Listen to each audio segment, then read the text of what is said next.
पिछले जन्म के संस्कार इस जन्म में आदत बन जाते हैं। इस जन्म की आदतें अगले जन्म में फिर संस्कार बन जाएंगी। फिर अंत कहां है?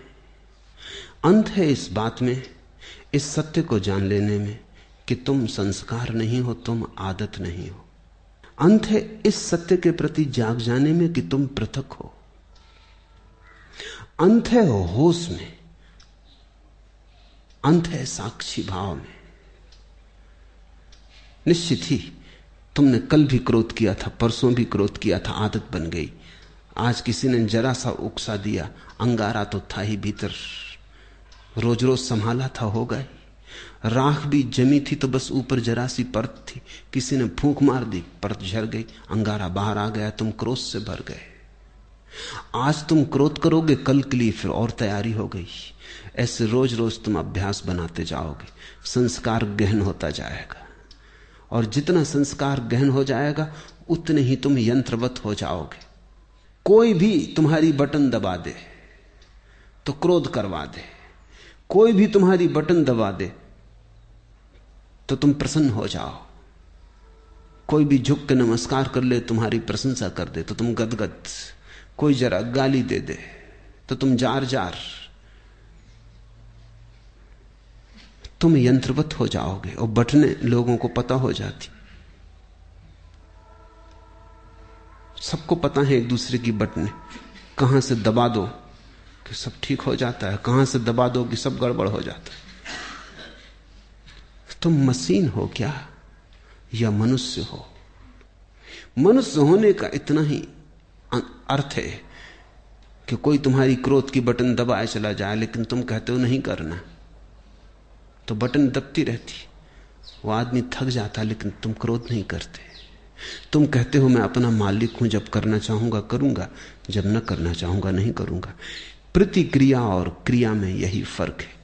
प्रतिक्रिया में दूसरा मालिक है, तुम नहीं, और क्रिया में तुम मालिक हो, दूसरा नहीं। और बड़े मजे की बात है, प्रतिक्रिया बांधती है, क्रिया मुक्त करती है।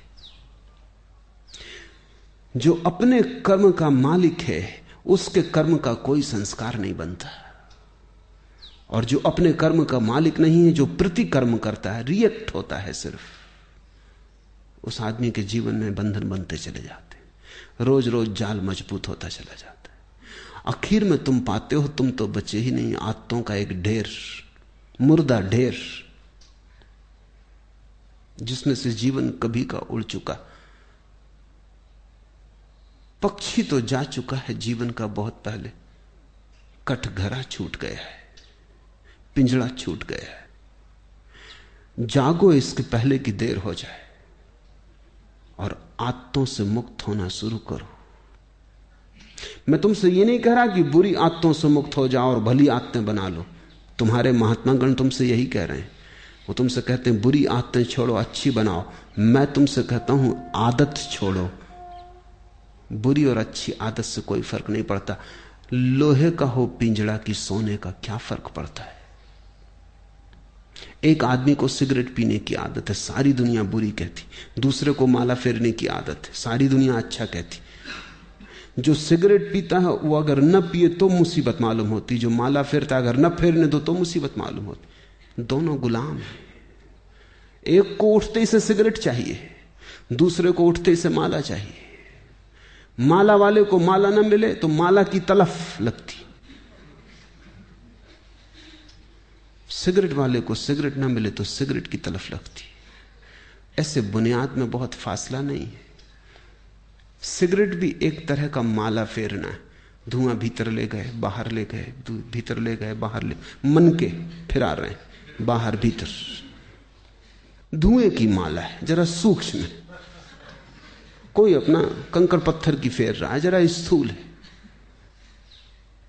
असली सवाल आदत से मुक्त होने का है। मैंने ये नहीं कह रहा हूं कि माला मत फेरो, मैं ये भी नहीं कह रहा हूं कि सिगरेट पियो। मैं ये कह रहा हूं कि तुम मालिक रहो। कोई आदत ऐसी ना हो जाए कि मालिक बन जाए।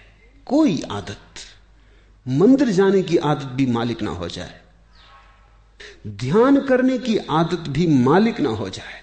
मालिक तुम ही रहो। मालकियत बचा के आदत का उपयोग कर लेना, यही साधना है। मालकियत खो दी और आदत सवार हो गई तो तुम यंत्रवत हो गए, तब तुम्हारा जीवन मूर्छित है। ऐसे लोग हैं जो मेरे पास आके कहते हैं कि अगर पूजा ना करें रोज तो बेचैनी लगती।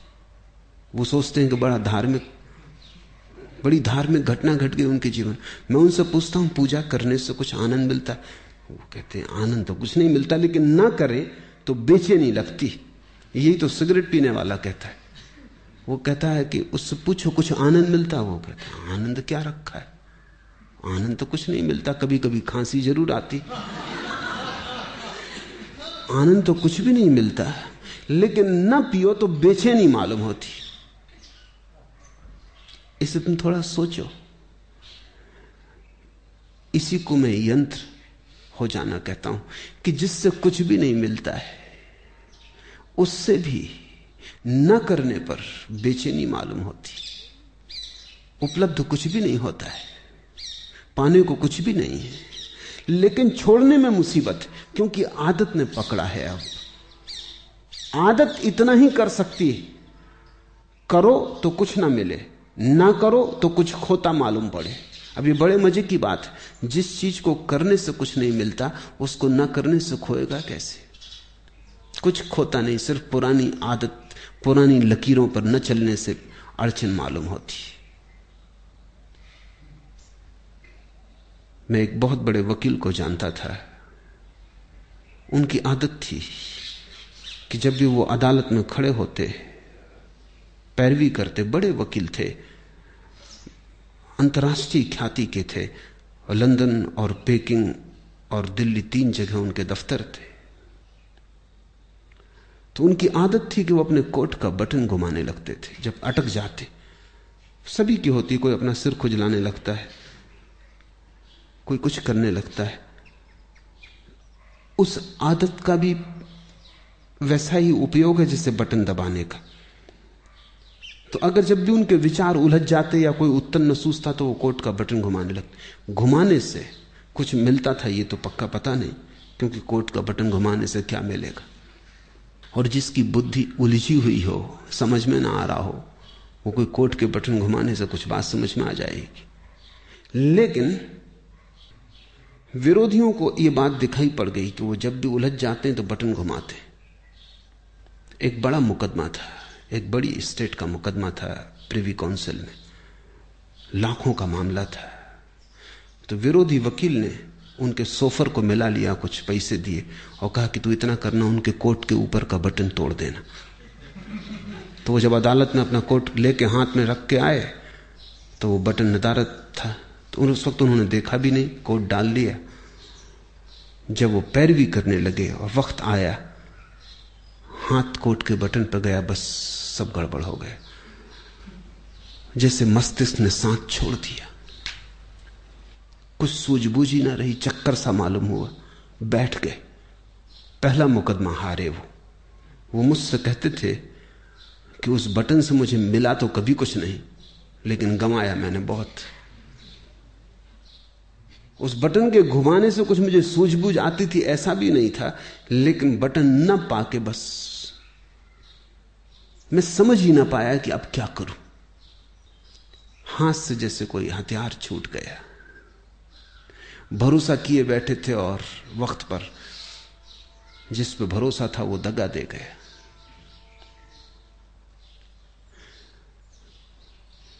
जिनको तुम आदतें कहते हो, बुरी हो या भली, इससे कोई भेद नहीं पड़ता। सब आदतें मालिक हो जाएं तो बुरी हैं, तुम मालिक रहो तो कोई आदत बुरी नहीं। गुलामी बुरी है, मालकियत भली है। मेरी परिभाषा यही है।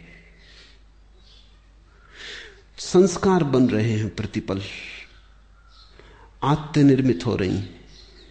तुम जरा दूर खड़े रहो, तुम अपनी मालकियत मत खो। निश्चित जीवन में आदतों की जरूरत है। अगर आदतें न हो तो जीवन बहुत कठिन हो जाएगा। आदतें जीवन को सुगम बनाती। तुम टाइपिंग सीखते हो या कार चलाना सीखते हो, अगर आदत न बने और रोज रोज फिर वहीं खड़े हो जाओ जहां पहले दिन खड़े हुए थे, फिर देखने लगो कि अब टाइप करने का फिर मौका आया, फिर सीखो, या कार चलाने का फिर नौबत आ गई, अब फिर से सीखो, तो जिंदगी बहुत असंभव हो जाए। तुम कार चलाना एक बार सीख लेते हो, आदत बन गई, फिर हाथ ही काम किए चले जाते हैं, फिर तुम्हें ध्यान भी देने की जरूरत नहीं होती। ठीक ठीक ड्राइवर गीत भी गुनगुना लेता है, बात भी कर लेता है, रेडियो भी सुन लेता है, और कुछ तो ड्राइवर ऐसे हैं कि झपकी भी ले लेते और गाड़ी चलती रहती। जीवन में आदत की जरूरत है, बस ध्यान इतना ही रखना जरूरी है कि आदत मालिक ना हो जाए। मालिक तुम बने रहो तो संसार में कुछ भी बुरा नहीं, स्वामित्व तुम्हारा हो तो संसार में सभी कुछ अच्छा है। स्वामित्व खो जाए, तुम गुलाम हो जाओ, तो वो गुलामी चाहे कितनी ही कीमती हो खतरनाक है। हीरे जवाहरात लगे हों सींखों पर, जंजीरों पर, तो भी उनको आभूषण मत समझ लेना, वो खतरनाक है, वो महंगा सौदा है। अपने को गंवा के इस जगत में कमाने जैसा कुछ भी नहीं। हां, अपने को बचा के जितना खेल खेलना हो खेल ले सकते हो। जब परमात्मा ही लीला कर रहा है तो तुम क्यों परेशान हो? लेकिन परमात्मा मालिक है, और जब तुम भी अपनी आत्माओं और संस्कारों के मालिक हो जाओगे तो तुम भी अपने छोटे से संसार में परमात्मा हो जाते हो। बुद्ध ने इसी को होश कहा है कि सब करना लेकिन होश पूर्वक करना। कदम भी उठाना तो होश पूर्वक उठाना, उठना बैठना लेटना होश पूर्वक। कोई भी चीज बेहोशी में मत करना। अगर तुम होश को साधते रहो तो आदत तो बनती रहेगी, आदत का तुम उपयोग करते रहोगे, लेकिन आदत के पीछे होश की धारा भी बह रही है। चैतन्य का दिया भी जल रहा है, वो भी निर्मित हो रहा है, उसकी भी सघनता बढ़ रही, उसका भी प्रकाश गहन होता जा रहा है। जीवन में सिर्फ आदतें ही आदतें रह जाएं तो आत्मा खो जाती है।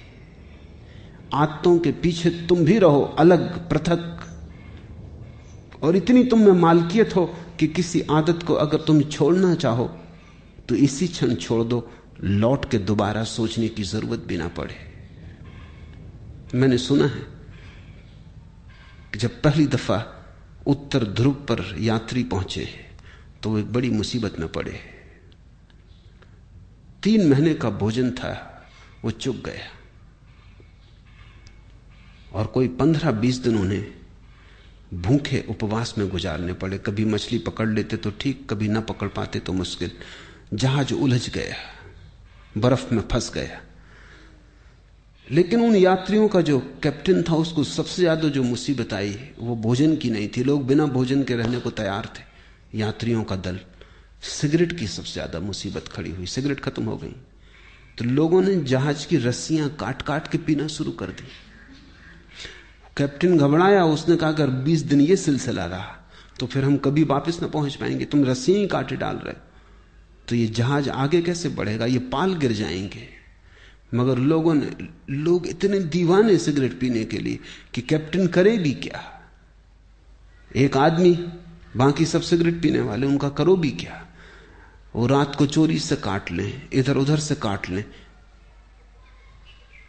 जब ये जहाज लौट के किसी तरह आया और इसकी अखबारों में खबर छपी तो एक आदमी ने अमेरिका में ये अखबार पढ़ते वक्त अपनी सिगरेट भी पी रहा था, अखबार भी पढ़ रहा था। उससे अचानक ये बात अजीब सी लगी कि लोग गंदी रस्सियां काट काट के पी गए। वो भी चेन स्मोकर था। उसने सोचा, हाथ में सिगरेट थी, उसने सोचा कि क्या यही गति मेरी होती है अगर मैं भी उनके साथ होता है? क्या मैं भी रस्सियां काट के पी जाता?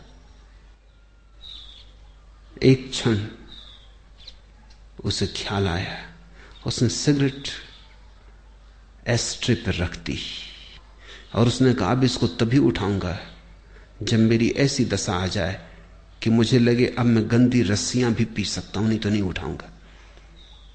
20 साल बीत गए, वो सिगरेट अपनी टेबल पर ही रखे रहा। लोग उससे पूछते भी कि आधी जली सिगरेट यहां क्यों रखी। वो कहती कि इसको मुझे उठाना है किसी दिन, लेकिन उसी दिन उठाऊंगा जिस दिन मेरी पीड़ा ऐसी हो जाएगी कि आदत बड़ी और मैं छोटा हो जाऊंगा। लेकिन मैं प्रतीक्षा कर रहा हूं।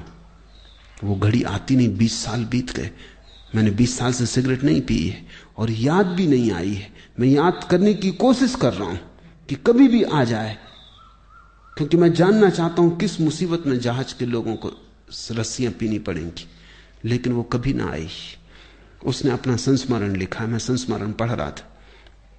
उसने संस्मरण में लिखा है कि मैं समझ नहीं पाता कि क्या बात हो गई, क्योंकि पहले भी मैंने कई बार सिगरेट छोड़ना चाहिए थी लेकिन नहीं छोड़ सका था। कई बार छोड़ी भी थी तो 2 दिन के बाद फिर पीने लगा था। लेकिन क्या हुआ? अब तो मैं छोड़ा भी नहीं था, सिर्फ प्रतीक्षा कर रहा हूं कि जब भी आदत पकड़ लेगी और झकझोर डालेगी तो पीऊंगा। लेकिन मैं सिर्फ ये जानना चाहता हूं कि मैं भी उस जहाज में अगर होता तो क्या मैंने रस्सियां पी होती। 20 साल से आदत आई नहीं। मेरी समझ में नहीं आता कि हुआ क्या। उसकी समझ में नहीं आ रहा, क्योंकि उसे ध्यान का कुछ पता नहीं, होश का कुछ पता नहीं। इसने छोड़ी नहीं है सिगरेट, छूट गई होश के कारण, क्योंकि वो एक ही होश साधे हुए कि जब इतने जोर से तलफ पकड़ेगी कि मैं रस्सियां पी लेता तभी पीऊंगा। लेकिन उस होश के कारण तलफ नहीं पकड़ती। होश हो तो तलफ पकड़ती ही नहीं। अब उसे कोई होश को जानने वाला मिले तो उसे उत्तर मिले, लेकिन अनजाने उसने होश साध लिया है। तुमसे मैं कहता हूं, जो जो आदत तुम्हें पकड़े हो, जबरदस्ती पकड़े हो, उसके प्रति होश साधना। मैं तुमसे नहीं कहता सिगरेट पीना छोड़ो, मैं कहता हूं होश पूर्वक पियो। मैं तो यहां आश्रम में एक कमरा बनवाने जा रहा हूं जहां होश पूर्वक सिगरेट पीने वालों को सुविधा होगी कि वो जाके वहां सिगरेट जरूर पिए, लेकिन जितनी देर पिए उतनी देर ध्यान रखें। एक क्षण को भी बेहोशी में न पिए बस। फिर अगर पीना हो तो मजे से पिए, कोई हर्जा नहीं। लेकिन मैं जानता हूं अगर होश सध जाए तो ऐसी मूढ़ता कौन करेगा। ऐसी मूढ़ता तो बेहोशी में ही होती है। तो मैं तुमसे कुछ भी छोड़ने को नहीं कहता, क्योंकि मैं जानता हूं छोड़ने से कभी कोई छोड़ नहीं पाया। मैं तुमसे केवल होश साधने को कहता हूं, क्योंकि मैं जानता हूं होश साधने से जो भी व्यर्थ है अपने आप छूट जाता है और जो सार्थक है बच रहता है। होश आध्यात्मिक जीवन की आखिरी कीमिया है, अल्केमी है, वो रसायन है। उसके अतिरिक्त सब विस्तार की बातें हैं। आज इतना ही।